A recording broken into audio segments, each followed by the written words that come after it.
Hey hello welcome to chemistry and tool. So अगर आप इस चैनल पे नए हैं तो चैनल को सब्सक्राइब कर लेना, प्लीज़ बेल आइकन बटन को दबा देना ताकि जब भी मैं नया कोई वीडियो अपलोड करूं आप तक नोटिफिकेशन आ जाए। और अगर आपको ये वीडियो पसंद आए तो जाते जाते वीडियो को लाइक जरूर कर देना। तो चलिए शुरू करते हैं इस वीडियो के साथ। हे हेलो एवरीवन। सो इस पर्टिकुलर वीडियो में डिस्कस करते हैं एक बहुत इंपॉर्टेंट टॉपिक का जो कि CSIR नेट या आप किसी भी कॉम्पिटिटिव एग्जाम्स की तैयारी कर रहे हो, स्पेशली जो कि हायर लेवल से रिलेटेड है उसके ऊपर है। और ये this is from rotational spectroscopy. देखिए, जब भी हम रोटेशनल स्पेक्ट्रोस्कोपी की बात करते हैं तो सबसे पहले हमें ये पता होना चाहिए कि अगर हम रोटेशनल स्पेक्ट्रोस्कोपी में एनर्जी का फॉर्मूला लिखा है तो वो फॉर्मूला निकल के आता है h² I J into J+1, जिसमें J आपका रोटेशनल कांस्टेंट होता है। ठीक है, it's a rotational quantum number, जिसको रोटेशनल क्वांटम नंबर कहते हैं, जिसकी वैल्यू जो होती है J की वैल्यू या तो वो 0 होगी, या तो 1 होगी, या तो 2 होगी, या तो 3 होगी। नहीं, ये 0 से स्टार्ट होता है। अब ये जो आंसर आपका निकल के आएगा, ये आंसर जूल्स में आता है। ये जो आपकी एनर्जी यहाँ निकल के आती है, ये आपकी जूल्स में निकल के आती है। और इस एनर्जी को हम चाहें तो सेंटीमीटर इनवर्स में कन्वर्ट कर सकते हैं। सारे यूनिट्स को आपको करना क्या है, जो आपकी एनर्जी है उसको आपको H इंटू C से डिवाइड कर देना है।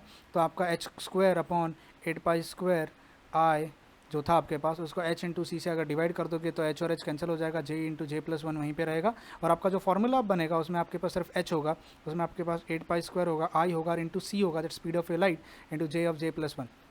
अब यहाँ पे ये जो चीज़ हमारे पास निकल के आती है इसको कहा जाता है rotational constant. This is rotational quantum number and this will be called as rotational constant, जिसको हम B लिखेंगे, इंटू J लिखेंगे, J+1 लिखेंगे।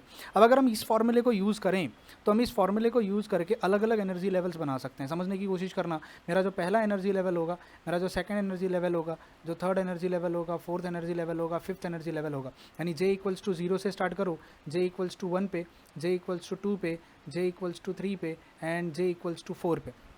इस फॉर्मूले की खासियत क्या है, ये जो फॉर्मूला आपने मिलाया जहाँ पे आपने एनर्जी को H इंटू C से डिवाइड कर दिया, अब आपका ये सेंटीमीटर इनवर्स में आ गया। मतलब अब आप जो एनर्जी है, देखो याद रखना, हमारे पास जो इलेक्ट्रोमैग्नेटिक रेडिएशन होती है, जिसको इलेक्ट्रोमैग्नेटिक वेव कहते हैं, उसको हम या तो एनर्जी के टर्म्स में बता सकते हैं, या तो वेवलेंथ के टर्म्स में, या तो हम उसको फ्रीक्वेंसी के टर्म्स में, या तो हम उसको वेव नंबर के टर्म्स में। हमारे पास ये 4 अलग अलग रिलेशंस होते हैं जिससे हम इलेक्ट्रोमैग्नेटिक रेडिएशन के बारे में बात कर सकते हैं, जिसमें एनर्जी और फ्रीक्वेंसी डायरेक्टली प्रोपोर्शनल होता है, वेव नंबर डायरेक्टली प्रोपोर्शनल होता है और वेव लेंथ इन्वर्सली प्रोपोर्शनल होता है। तो मैं एनर्जी कहूँ या मैं वेव नंबर के टर्म्स में बात करूँ, या वेव फ्रीक्वेंसी के टर्म्स में बात करूँ, या वेव लेंथ के टर्म्स में बात करूँ, मतलब एक चीज़ को एक्सप्रेस करने के 4 अलग अलग तरीके होते हैं।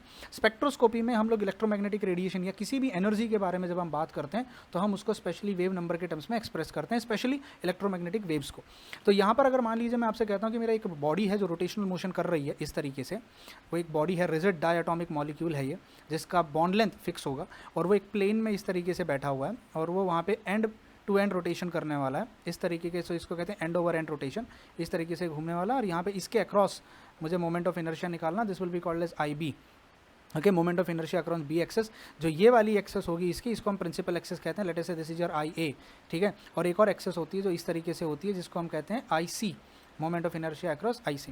अब हमें करना क्या है, आप अगर एनर्जी लेवल्स यहाँ पे प्लॉट करो तो सबसे पहले एनर्जी जो निकल के आती है, अगर मैं एनर्जी, अच्छा एक और बात इंपॉर्टेंट चीज़, जब आप एनर्जी को सेंटीमीटर इनवर्स में निकाल रहे हो, when you are finding out energy in centimetre inverse, तो हम लोग वहाँ पे एप्सिलॉन लिखना पसंद करते हैं। ठीक है, दैट सिंपली मीन्स कि आप यहाँ पे एनर्जी की जो बात कर रहे हो आप किस में बात कर रहे हो, सेंटीमीटर इनवर्स में बात कर रहे हो। और जब जूल्स में बात करोगे या आर्क्स में बात करोगे, यानी SI यूनिट में जब आप उसकी बात करोगे तो आप सिर्फ कैपिटल E लिख के उसको छोड़ सकते हो। अब यहाँ पे पहली जो एनर्जी मेरे पास निकल के आएगी वो मेरे पास निकल के आएगी 0। अगर सेकंड एनर्जी जो निकल के आएगी वो निकल के आएगी 2B, और इसके बाद ये निकल के आएगी, ये आएगी 6B, this will be your 12 times B and this will be your 20 times B। मतलब अगर मैं बोलूँ रोटेशनल मोशन J का वैल्यू 0 डालो तो आपका जो एप्सिलॉन का वैल्यू निकल के आएगा या तो वो 0 आएगा, या तो एप्सिलॉन का वैल्यू 2B आएगा, या तो एप्सिलॉन का वैल्यू 6B, या तो एप्सिलॉन का वैल्यू 12B, या तो एप्सिलॉन का वैल्यू 20B। किसी भी दो कॉन्जिक्यूटिव एनर्जी लेवल के बीच का जो गैप है, एनर्जी लेवल का बीच का गैप, पहला एनर्जी लेवल के बीच का गैप है 2B, सेकंड एनर्जी लेवल के बीच का गैप है 4B, थर्ड एनर्जी लेवल के बीच का जो गैप है that will be given by 6B, और फोर्थ एनर्जी लेवल के बीच में जो गैप आता है यहाँ पे that will be your 8B। मतलब आप देखो तो एनर्जी लेवल का जो गैप है धीरे धीरे 2B के टर्म से कॉन्स्टेंटली बढ़ रहा है।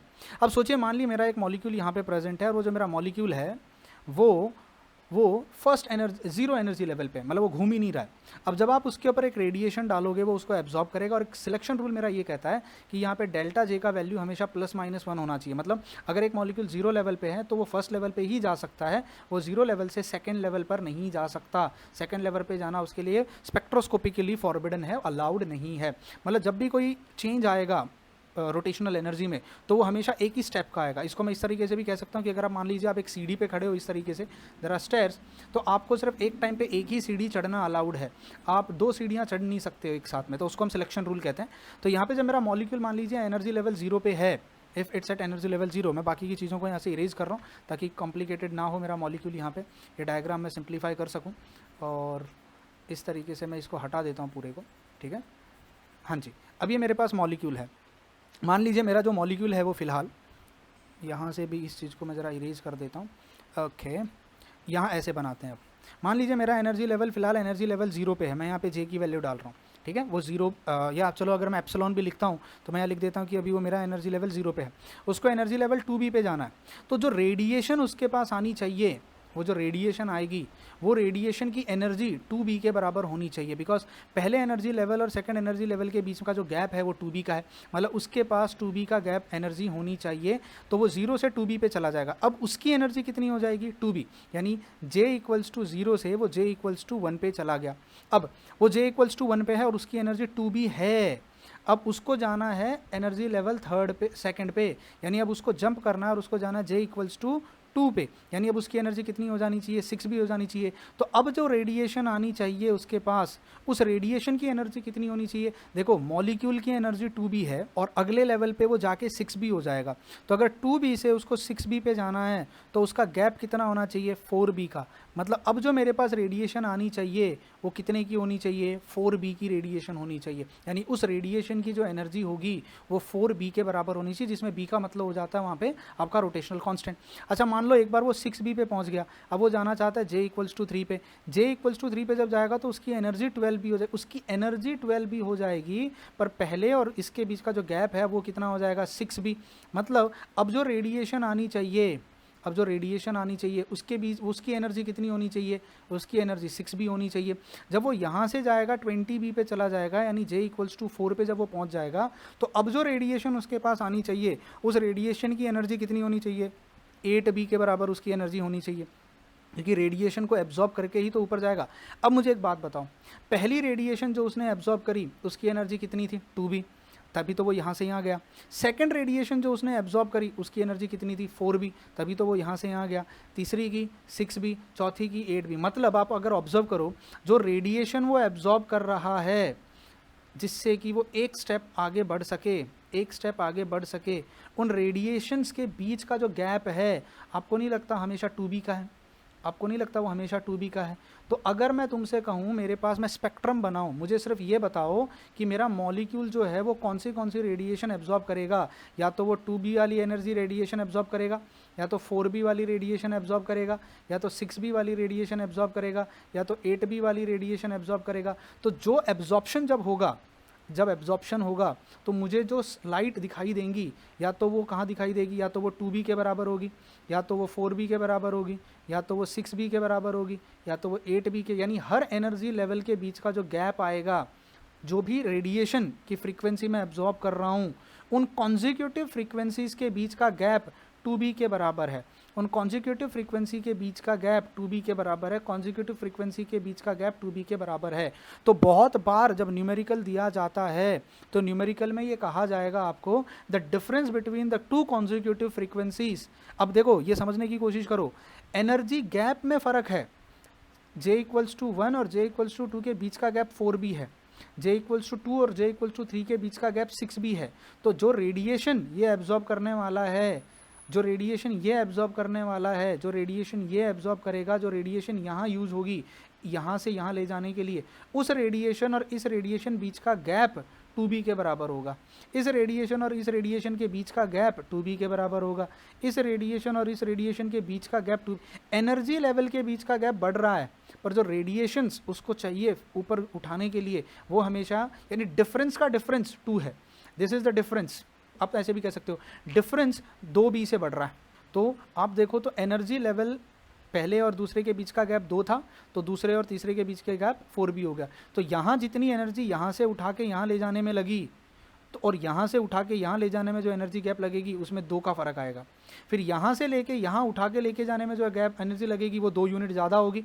यहाँ से उठा के यहाँ लेके जाने में जो एनर्जी गैप लगेगा वो 2 यूनिट ज़्यादा होगा। मतलब कॉन्जिक्यूटिव फ्रीक्वेंसीज के बीच का कॉन्जिक्यूटिव फ्रीक्वेंसीज अगर मैं लेता हूँ, एब्जॉर्प्शन की बात अगर मैं करूँ, एब्जॉर्प्शन, तो उसके बीच का जो गैप होगा डेल्टा वेव नंबर का, that will always be equal to 2b के बराबर। तो अगर कहीं न्यूमेरिकल में आपको मिले that the difference between two consecutive lines of absorption सा not different energy levels, energy levels के बीच का डिफरेंस धीरे धीरे बढ़ रहा है, बट एनर्जी लेवल्स के बीच के डिफरेंस का डिफरेंस इज ऑलवेज 2b। तो ये रेडिएशन और ये रेडिएशन के बीच का गैप 2b का है, ये रेडिएशन और ये रेडिएशन के बीच का गैप 2b का है, ये रेडिएशन और ये रेडिएशन के बीच, यानी कोई भी दो कॉन्जिक्यूटिव लाइन में अगर उठाऊं तो वहाँ पर पहली रेडिएशन और दूसरी रेडिएशन के बीच में 2b का गैप निकलेगा, यानी अगली बार जो रेडिएशन लगेगी वो मेरे से 2 यूनिट ज़्यादा लगेगी। और जो दिख रहा है, अगर पहला गैप 4b का है तो अगला गैप 6b का है, अगला गैप 8b का है। तो याद रखना, एनी टू कॉन्जिक्यूटिव फ्रीक्वेंसीज का जब एब्जॉर्प्शन होता है तो वहाँ पे जो वेव नंबर के बीच का जो गैप आएगा वो 2b के बराबर होगा, जिसमें b का मतलब हो जाता है h/8 pi square i into C, जिसमें i का मतलब होता है म्यू इंटू आर स्क्वायर, जिसमें म्यू को कहा जाता है रिड्यूस मास। अगले वीडियो में जब हम मिलेंगे तो मैं आपको एक न्यूमेरिकल करके दिखाऊंगा और मैं आपको सिखाऊंगा कि रिड्यूस मास को कैसे कैलकुलेट किया जाता है, या अगले वीडियो में हम सिर्फ रिड्यूस मास के बारे में बात करेंगे, how do we calculate reduce mass in a given numerical. ठीक है, till then bye bye, take care and God bless you all.